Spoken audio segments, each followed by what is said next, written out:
Dua orang malaikat tersebut, yakni Harut dan Marut, diutus oleh Allah Subhanahu wa Ta'ala turun ke bumi untuk memerangi ilmu-ilmu sihir yang merajalela di negeri Babylon.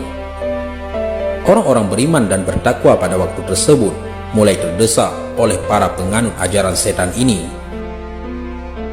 Dan situasi kerajaan Babylon pun menjadi resah karena ahli-ahli sihir setan ini mulai melebarkan pengaruhnya ke istana. Sementara itu, di langit terjadi insiden beberapa malaikat sedang membicarakan mengenai kejahatan dan kerusakan manusia. Para malaikat berkata, "Anak-anak Adam itu, engkau jadikan mereka makhluk pilihanmu di bumi, tetapi mereka mendurhakaimu." Allah Subhanahu wa Ta'ala berfirman, "Sungguh, jika aku turunkan kamu ke sana dan aku bentuk kamu seperti pembentukan mereka, niscaya kamu akan melakukan sebagaimana yang mereka lakukan juga." Para malaikat menjawab, "Maha suci Engkau, wahai Tuhan, takkan mungkin kami mendurhakaimu." Allah berfirman, "Sesungguhnya aku mengetahui apa yang tidak engkau ketahui." Malaikat berkata, "Kami lebih patuh kepada engkau dibanding anak keturunan Adam." Kepada malaikat Allah berfirman, "Panggillah kemari dua malaikat. Aku akan turunkan mereka ke bumi hingga kamu dapat melihat apa yang dilakukan kedua malaikat tersebut." Allah berfirman kepada malaikat, "Pilihlah dua yang termulia antara kamu." Malaikat menjawab, "Tuhanku, biarlah Harut dan Marut yang melakukannya." Harut dan Marut pun diturunkan ke bumi dan dengan diberi sifat-sifat yang sama seperti yang melekat pada manusia, seperti nafsu, syahwat, akal, dan lain-lain. Demikianlah Allah menunjukkan kebijaksanaannya.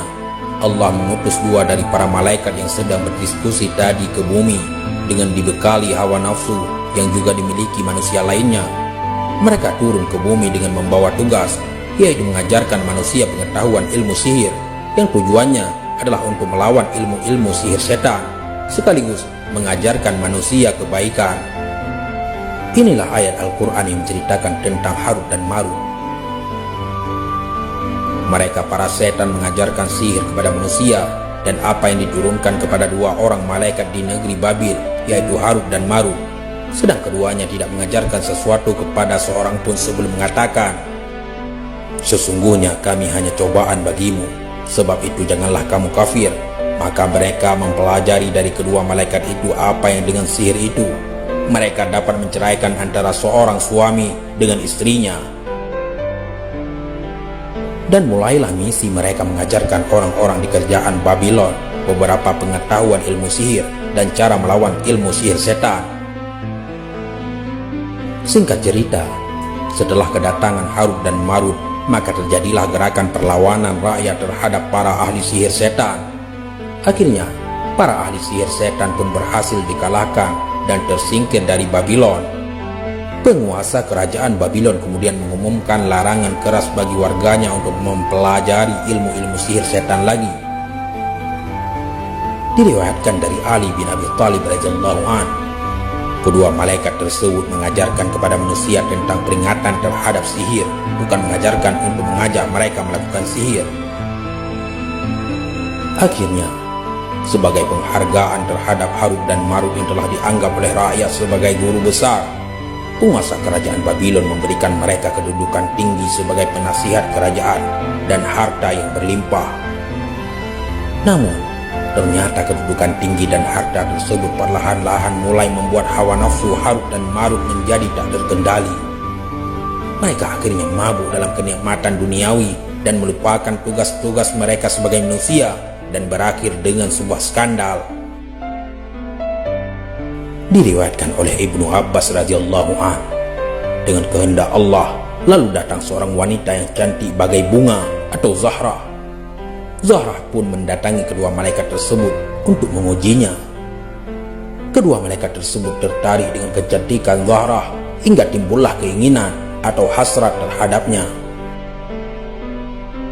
Zahrah berkata, "Maukah kamu mengucapkan kalimat mantra musyrik?"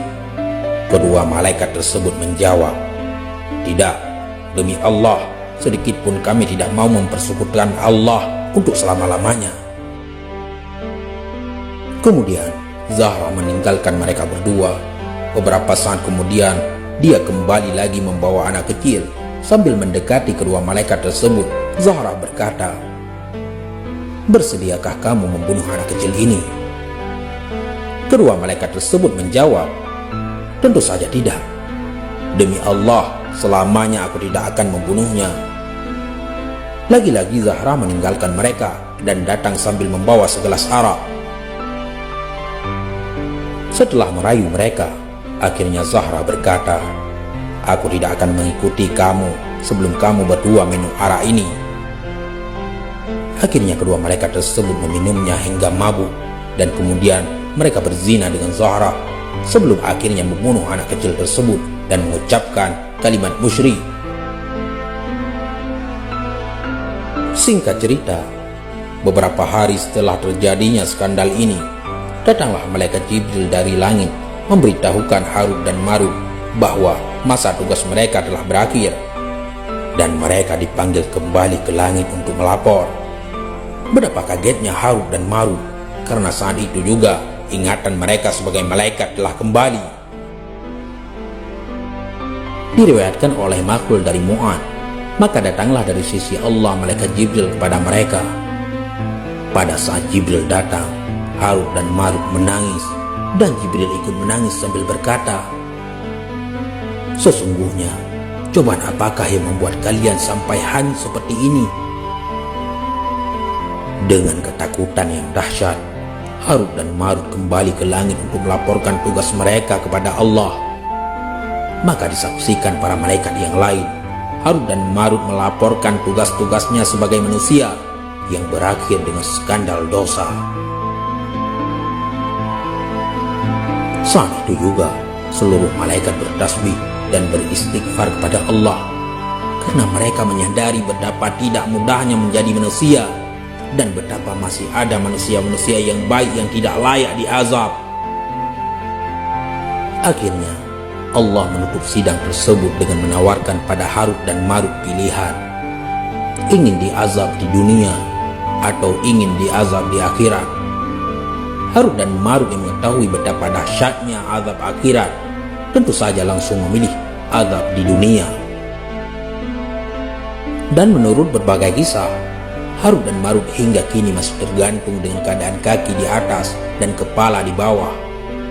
Pernah ada seorang wanita tua dari wilayah sekitar Babylon yang melaporkan kepada Nabi Muhammad SAW bahwa dia telah melihat dua orang malaikat ini di sebuah sumur tua di gurun wilayah Babylon.